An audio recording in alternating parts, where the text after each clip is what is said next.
Impressive talaga ang Alpha Phi Omega. At in all fairness, hands down talaga ako. Nag-iba yung tingin ko sa mga fraternity. Lalo na sa Alpha Phi Omega, hindi ito basta-basta. Ngayon na may idea na kayo sa frat tsaka sa suro, ano sa tingin niyo? Yes! Na-establish na sa akin ang case at rational ng pagsali. Apo seems to be a good choice.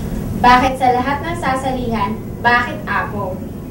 Ang advantage lang ng APO is isang malawakang kapatiran. Hindi lang to sa iisang campus. Ito ay meron ng 311 campuses. So napakalawak ng kapatiran na to at itong kapatiran na to ay siyempre magtutulungan yan. Because we have produced a lot of talagang leaders in the country. Proof yan si Vice President, di ba? Tapos sa mga local government officials, ang dami-dami na ring Apo na nagsashine. Sa scouting, naramdaman ko yung sense of belongingness. Same with Apo. Yun yung pareho kong na-feel.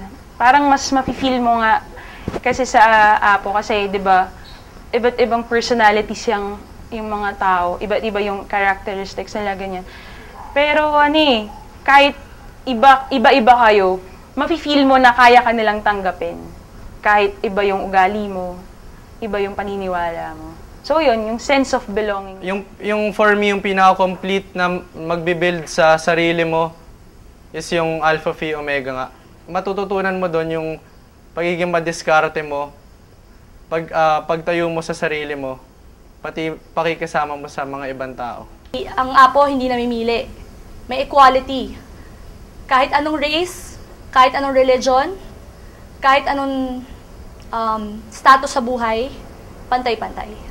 So, sa pamamagitan ng mga services and activities na nare-render namin and na-attendan namin at nagagawa namin, nakaka-build kami ng unbroken circle of friendship. Parang typical na kapatid, kahit hindi mo siya kadugo, sister mo siya, brother mo siya, di ba?